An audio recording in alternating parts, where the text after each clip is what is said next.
Welcome back. In this video, we'll be assembling the three-dimensional transom form, which will be used to mold and assemble the curved transom. We start in Shaper Studio planning the cuts for the transom jig, the stem, the keel, and the stringers, all of which will be cut out of 3/4 inch MDF board. For these jigs, it's important to mark the different lines and the letters, so I do that with an engraving bit at a shallow depth.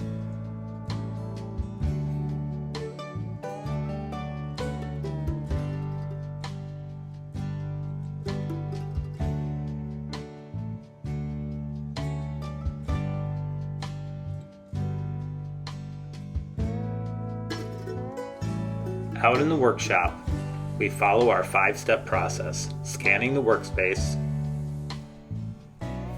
creating a new grid, importing and placing the design on the workspace,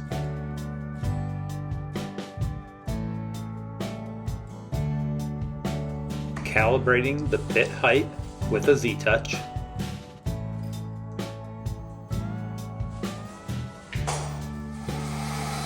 and cutting out the parts.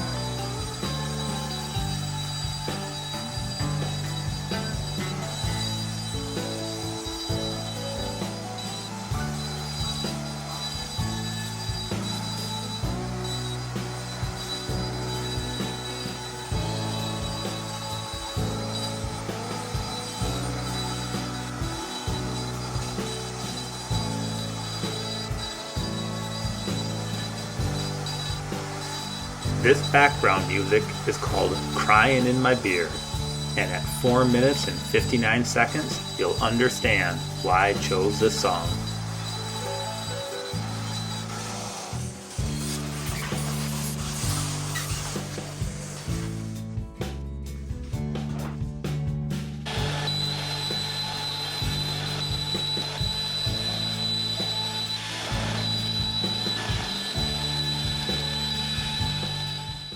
In this view of the Shaper Origin screen, I want you to see the dog bone shapes that get cut out, allowing a square board to fit to the bottom of a groove.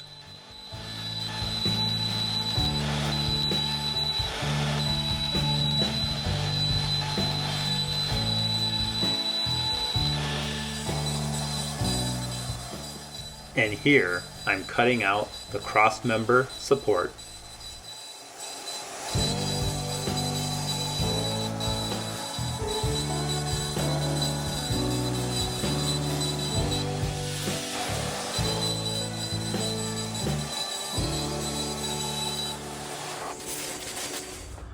Okay, so what we're going to do here is assemble the template, or the frame, almost like a frame construction board for the transom.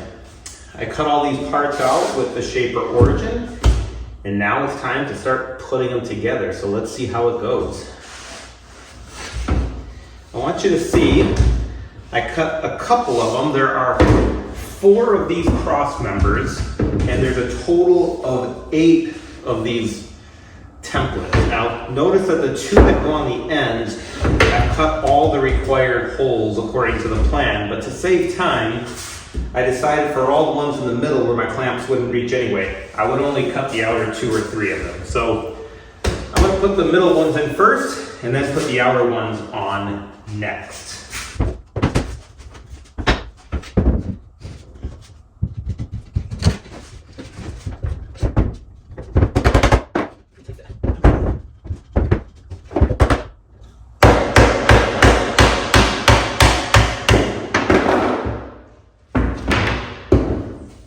too tight of a fit. So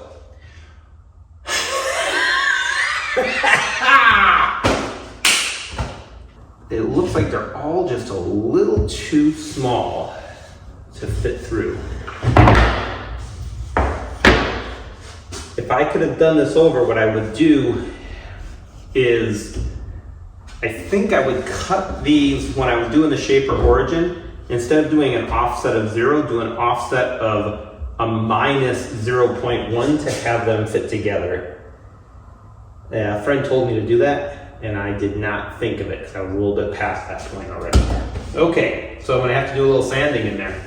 I think I should be using a rasp, so I'm going to go buy a rasp.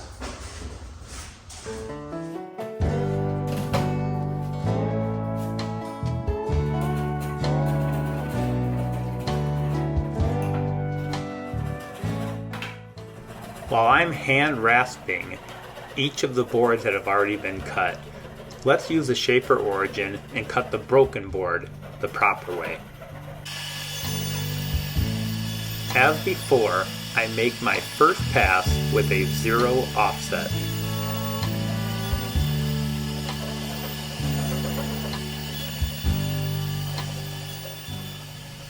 Cutting this part out of this scrap wood is really quite difficult because there's just not enough shaper tape.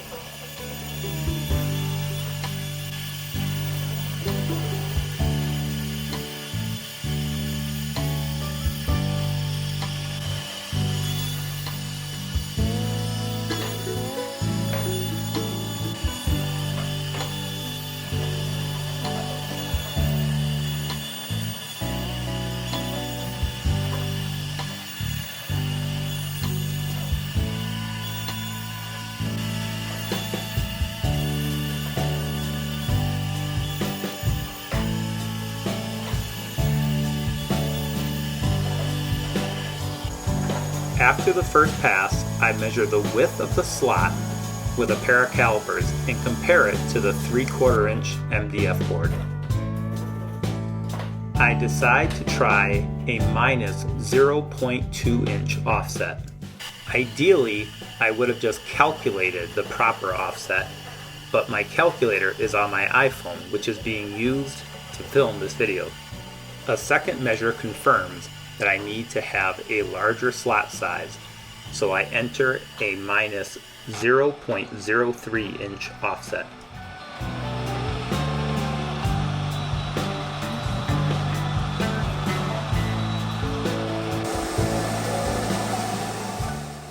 Now I finish the remaining 2 passes with a negative 0.03 inch offset.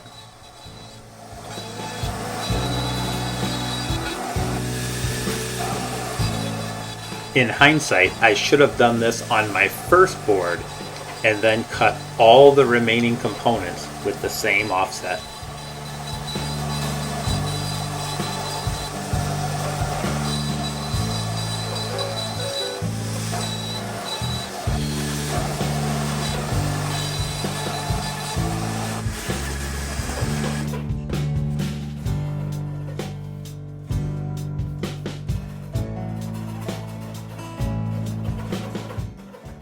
Let's speed this video up and give this guy a break.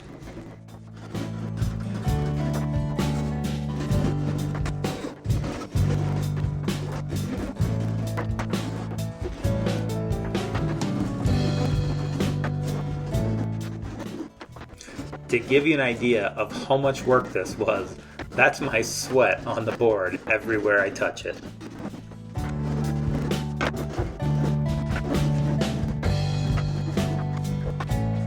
Okay, so let's give this a try again now that I've cut out the slots a little bit bigger, and let's see how it goes.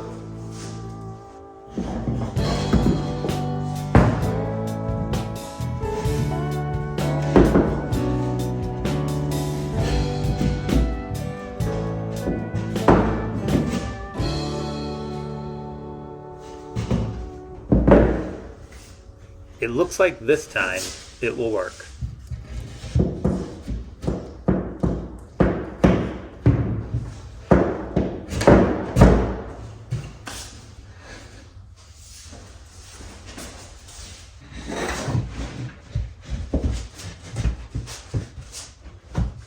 After trying a few different assembly methods, I determined that it's best to put all the curved forms onto one cross member and then go and add the additional cross members later.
While frustrating, we are not starting over. In fact, let's get back to some happy music.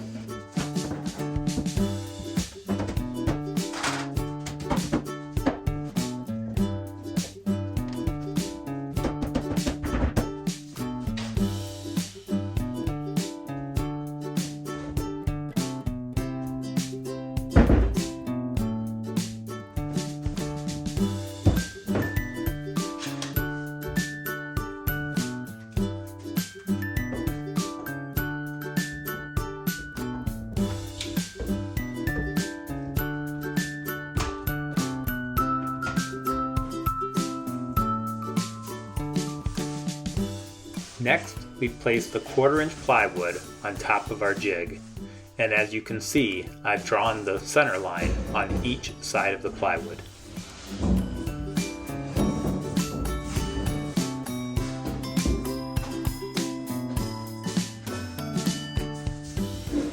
I tried to buy 1/4" melamine board as Dan Lee recommends, but it was sold out everywhere I looked.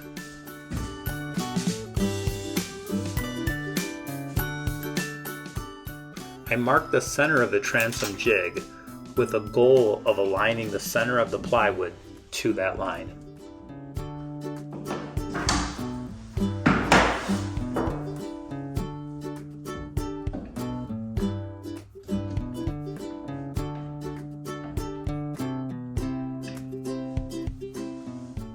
I want the plywood to overlap the jig by 1 inch on each side, so I have to mark and then cut off the extra width on the plywood.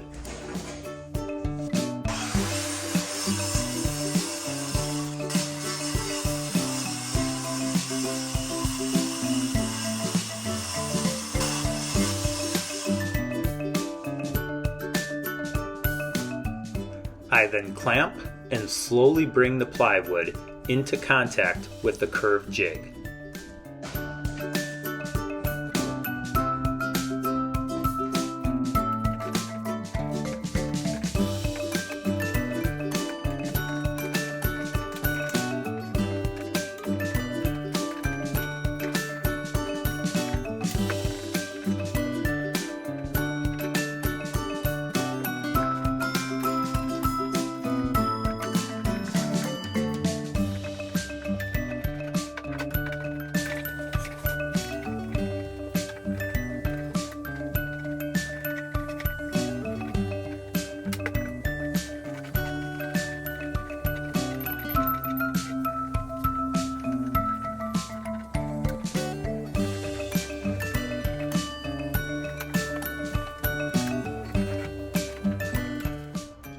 I then permanently fasten the plywood to the jig with screws and wood glue.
I measure and mark the location of the curved beams below so I can put screws into them through the center of the plywood. While I don't have an 8-foot long bendable ruler, I do have some very nice 3-inch wide, 1/4-inch thick planks of sapele, which will be used for the stem at a later date.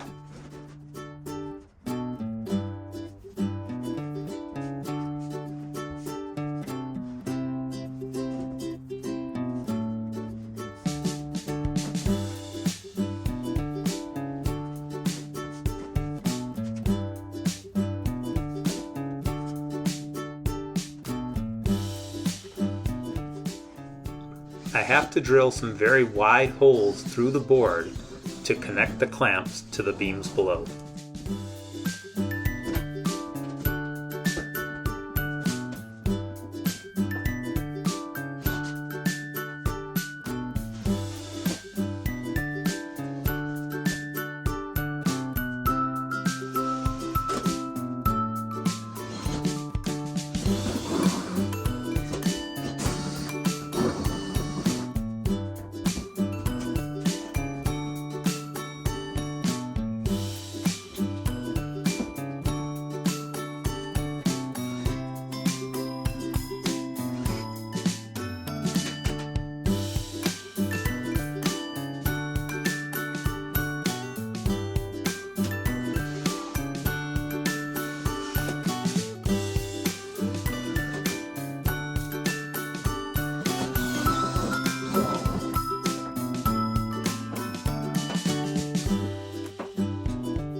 I stand the transom jig up on the floor for easier access to the beams.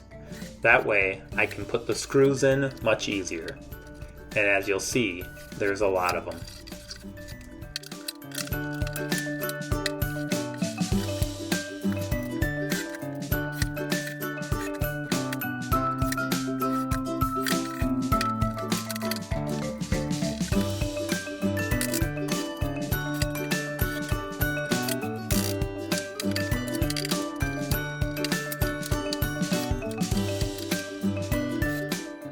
Rather than showing all of the clamping, screwing, and gluing, let's take one last look at the finished transom jig.